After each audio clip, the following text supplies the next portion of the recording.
G'day, this is Subaru's Great Australian Detour, and this is possibly the first thing you remember from the Australian map. It's the Great Australian Bight, the Bunda Cliffs. We're just east of Eucla, and this is the all-new Subaru Solterra, the all-electric SUV, and we're taking it to different parts of Australia. So we've been up the east coast, we've been across the top, down the west, and now we're doing the long haul across the Great Nullarbor Plain, starting in the deep west and ending in the deep east. I think this could be my favourite episode. I hope it's yours too.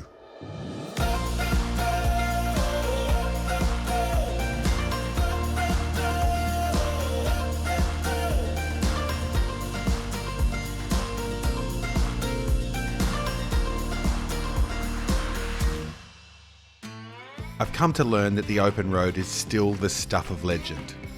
It's not another time or another place, it's now, just as it's always been.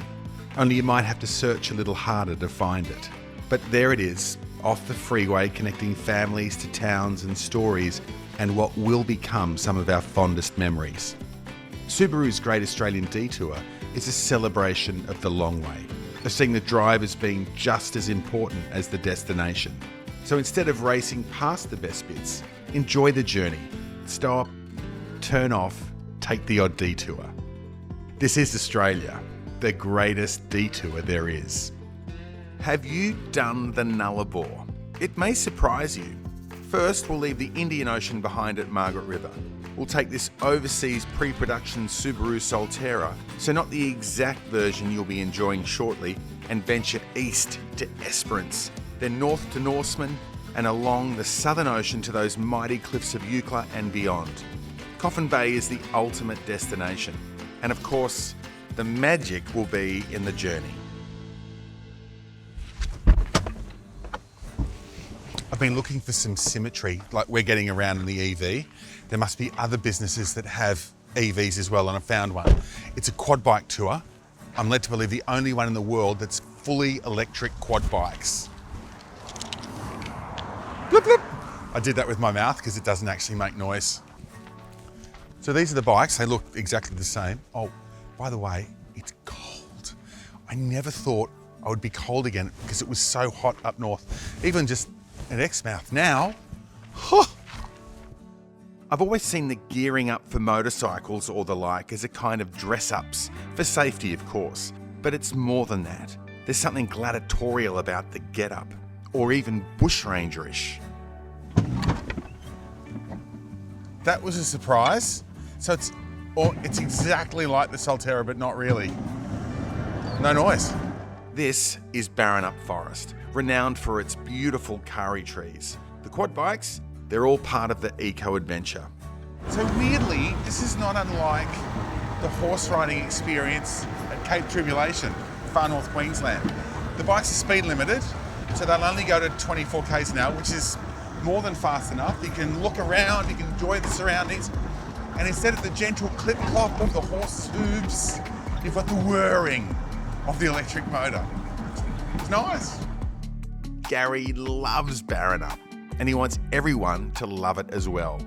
Did you start with the normal four-wheel motorbikes? No, we started from an idea of wanting to take people into the forest. We'd lived around here for about 30 years. We knew how special it was, but we wanted to bring people into the forest in a manner that didn't injure the forest. They're very immersive, so when you're travelling through the environment, you can hear the forest, you can smell the forest, you're actually a part of the forest. So we took the original quad bike and we said, how do we make it better? And so we looked at it from all angles and we said, what about an electric one? Right. We tried to buy one all over the world. We looked everywhere, but nobody sold them. Yeah. So then we said, well, maybe we could build one. Well, we were very proud to say that we're the only quad bike operator in the world who's never had one injury, even though we've taken nearly 80,000 people through this beautiful forest. Now tell me about the forest, because it's just standing here, no noise. It's just the most wonderful place to work in. It's called the Baranup Forest. It's part of the Lure Naturalist National Park, and it's considered to be the jewel of the national park, the Baranup. Yeah, well, it's beautiful. It's great, well done. Thank you. Good work. You're welcome. As much as I hate to state the obvious, this is nothing like anywhere we've been, not far north Queensland, certainly not the top end or anywhere else down the west coast. And it's the noises. I mean, it's colder obviously, but it's the sounds. So it's the wind through the leaves of the trees, it's the birds, These little robins that apparently the kookaburras love to eat. It's just so good to get to different spots and enjoy. So might do this for a minute. You go and enjoy where you are, and I'll see you shortly. After the break, Margies. I think that's what the locals call it, but given I'm a tourist, Margaret River is next.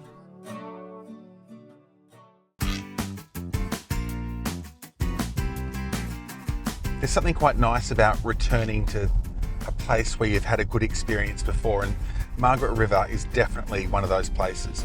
I was there for a book festival once. Spent much of the time mixing grape with grain, as the song goes. This time though, it's really different. We're taking a definite detour. Going to do some bush tucker with a lady who's been doing this tour for years, 3 decades. She's the perfect person to teach us something new. Helen is Bush Tucker Tours. Depending on the wind, you might have to work a bit for the stories and the scenery. How long have you been doing the Bush Tucker Tours? So I started in 1990. Yeah. And it's 33 years in 2023. And what's extraordinary about the Margaret River? And just for the record, I'm so happy to be next to Margaret River and going on Margaret River. Not many people know about Margaret River, so it's kind of terrific that there's no boat ramps and there's no access to any type of motorcraft, and there's also no roads to the edge of Margaret River. So it's a true river in the sense that it's always been untouched and just used by walkers and... Yeah. All right, should we get cracking? Yes, let's get cracking. Helen. Beautiful. Surfers Point and the famous main break are within 500 metres. But once on the Margaret River, they're out of sight and well out of mind. Helen, this is like a little oasis, isn't it, out of the wind? It sure Beautiful. is. It's covered in a particular species of trees. It's very significant to the Wadandi people. Yeah. And all coming off the trees, you can probably see the flowers, the sticks coming off the trees, and the paperbark are all antiseptic, which stops any midges, mozzies, mosquitoes, bats, rats, spiders, flies. So at any time of the year when we come here, this is always tranquil, quiet, like a little hideaway. Yeah, there's on the river. They're tea tree, aren't they, Melaleuca? Yeah, tea tree. so they're tea tree oil, and if you look at the river, it looks like an oily shimmer. That's why it's the colour of tea. It's where tea tree oil name came from. There's definitely a spiritual sense here, so I can see how this would be important for the local Indigenous people. And then I know we're being watched. Helen was telling me that there's a crow up there they call Charlie, who they've known since it was a baby. So 32 years they've been watching it. It's got a girlfriend called Charlotte. Yes. Lovely. It's like, look, it's a love story. A love story on Margaret River. 2 crows. And they're talking in the background. Look. You know what they're saying? Hurry up, where's lunch? No, I think they're saying, I love you. They go, I love you too. I love you more. More. More love. Oh, it's a beautiful spot. There's a picnic with bush tucker. A delicious celebration of Aussie foraged foods. Blood oranges like sorbet. There's crocodile, smoked emu and kangaroo, damper from bunya nuts, local honey and Warhead desert limes, and the highlight is the hot in, hot out black currant pepper pesto. Possibly the best mouthful of the trip so far. So Helen, this cliff, this is what is under the ocean. This is what makes all the surf breaks, isn't it? Yes, so what happened was about 2 million years ago, there was this significant earthquake. It cracked all the way from what we've got is Augusta to Yellingup. Yeah. It created all of those surf spots, piled all of that sand, which is called Tamala limestone, in 317 places on Caves Road. And now we've got 317 significant caves under the ocean. And they make beautiful cellars. So we've got all that wine for cellaring. And we've got all these cellars everywhere, which are 20 degrees at night, 20 degrees raining, 20 degrees, 38 degrees. It's a brilliant spot. Ah, well, that might be another reason to come back. I don't have to pretend to paddle anymore, which I want you to do as well. Take a break. When we come back, the Nullarbor. and the Nullarbor golf course. Of course, I'm getting well ahead of myself, but that's golf for you. We can't leave the southwest without showing you Esperance, quite possibly the most beautiful beaches in Australia.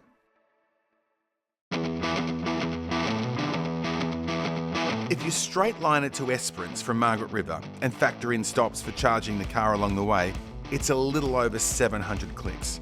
I'm guessing most people detour south to Albany, not Albany, and take in Pemberton and Denmark along the way. Well, not this time. Esperance is the prize, not just the town, but also what's around it. If the people of Margaret River were worried about their part of the world getting overexposed, the people of Esperance, look out. Now I think it's the most beautiful place I've been, and about half an hour out of Esperance is Lucky Bay, and oh my goodness. Whitehaven, Hyams Beach, whitest sand in the world? You're kidding. This is stunning. So this is Lucky Bay. Why Lucky Bay? Well, Matthew Flinders came here at the turn of the century. That's the 1800s. There'd been a huge storm. He found shelter in here. There's a lot of islands. So he got in here and went, wow, lucky that this is here. And I think it's lucky that, well, look, beautiful squeaky sand, beautiful white beaches, and the water's superb. And that's our third ocean. Pacific, Indian, now the Southern Ocean. So of course we must swim. So very hard to leave, but so very much to look forward to. The Royal and Ancient Norseman Golf Club. It's 2 hours and a turn off up Highway 1. As good as Esperance was, this may be better. And you can see the colour of the Norseman Golf Club is similar to the colour of the Esperance water. So this is a genuine highlight of our trip. It's the Nullarbor golf course. It's the longest golf course in the world, 1,365 kilometres. It actually begins in Kalgoorlie, but Kalgoorlie is 2 hours north, and we're like emus. We're going forwards, not backwards. So I've given myself a par on those holes. Bought my good clubs. I'm here to win. The idea is simple. Break your drive with a drive. This is pretty exciting. The Nullarbor golf course. And people play it every day of the year. Today, it's our turn.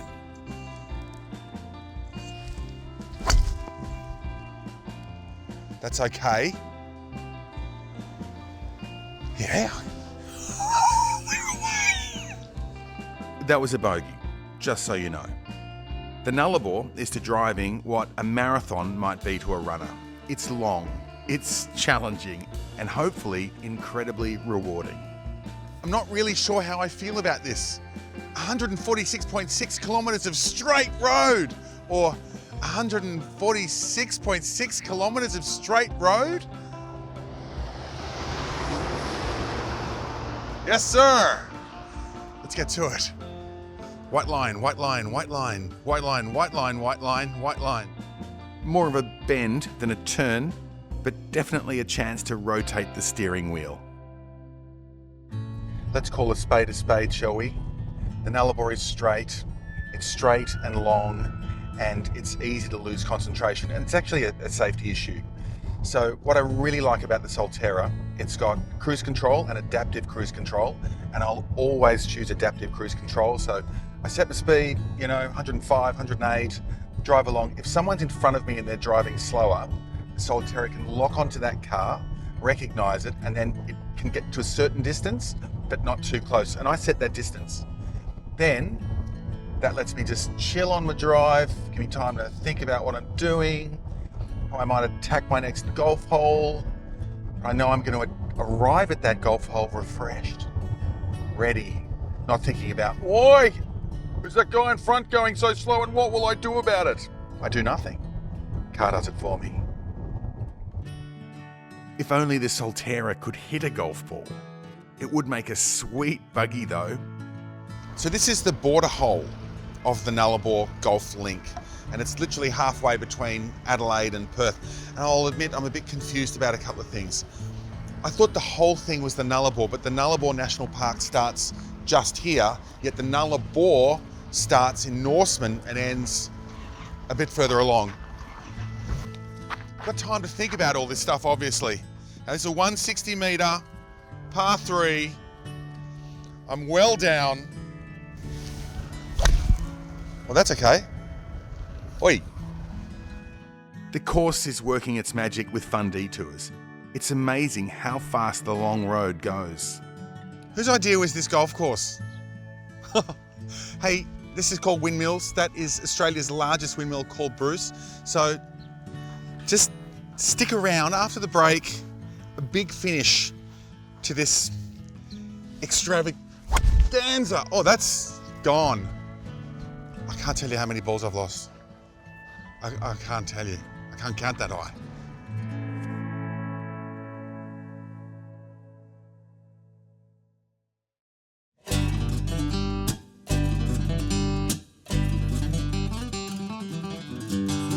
One of the great lures as you head east across the Nullarbor is Lake McDonald, and you do need a lure because it is a long way, a long straight way. Now, Lake McDonald you may know as the Pink Lake, or the Pink and Blue Lake, or the Watermelon Lake, and it's stunning. You turn right at Penong, which has Australia's largest windmill, yep. Go past the salt flats, there's a mine there, round the last bend, and there it is. Oh my God. What? It's not pink. But I was under strict instructions. Get to the Pink Lake, Watermelon Lake. And it's, look, I did read that if there's water in it, then the algae eats the salt and that's what turns it pink. And it would appear to have water in it right now. So maybe it's seasonal. It's definitely seasonal. Like seeing wild animals. Sometimes they're there, sometimes they're not. I do know up the road though, there's a beach called Cactus, which never disappoints. And it gives me a chance to, you know, drive on the rough stuff, enjoy the all-wheel drive.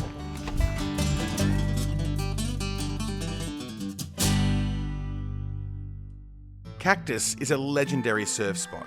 Lots of options, robust camping, and even the odd shark. I did finish the golf in Seduna, by the way.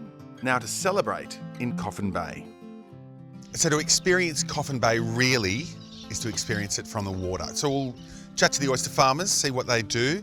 We might see some seals, might see some dolphins, just looking for something. Nothing yet. Oh, Captain Chris. G'day, Chris. How you going? Good, how are you? How are you? Good.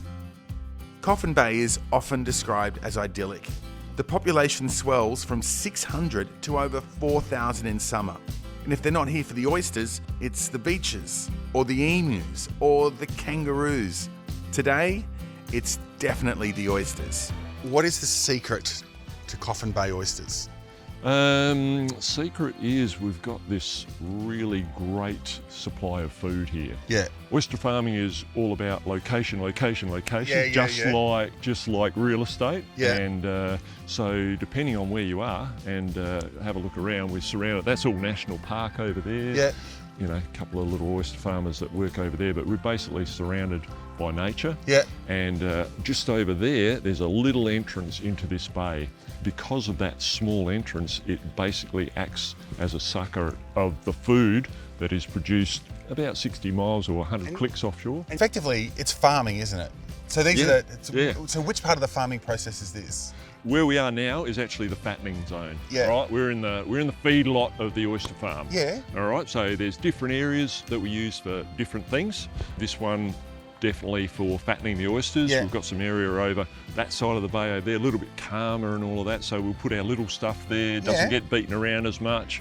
You're really, what you're in is that it's the pleasure business, isn't it? Like really, because no one's eating an oyster just like you eat a chop. Yeah, that's right. Yeah, we're creating something that, it's still a little luxury, isn't it? Yeah. You've got to have these little luxuries in life, and oysters are definitely one of them. All right. I know you have to prepare them properly, Yep. but are we allowed to try one at the source? Because when would you get this opportunity?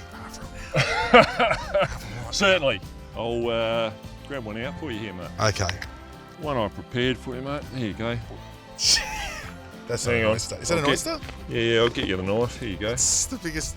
So is that okay What's to that? eat? Certainly. Yeah, and there's just come on, let's more go. of it. All right, let's do it. All right. So now we're going to cut the adductor muscle off the bottom shell. Yeah.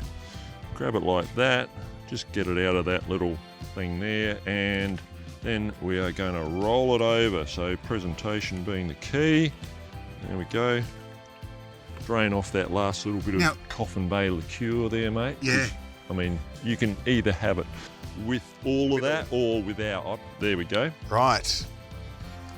So would you, like a normal oyster, did you eat it in one go? No, you don't. Didn't your mum tell you to chew your food, mate? Chew your food. But you wouldn't bite it? Yes.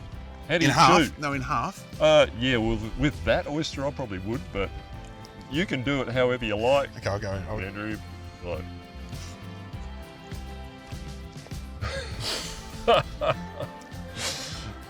Gosh. Yeah, there's a lot there, isn't there? No, but that'll do me. I mean, like in terms of oyster joy, that is Yeah, it's off pretty its good, head. eh? Mm. I mean, this can't get fresher. No, Or better. That is actually the freshest you can get, I'm sure. There you go. Well done. Wow. You've achieved. And it had a pearl in it. What a day and what a way to finish. So that's it.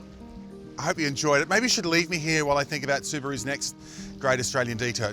Don't leave me for too long because the tide's coming up. But boy, it's nice being here while it's low. I'll see you next time.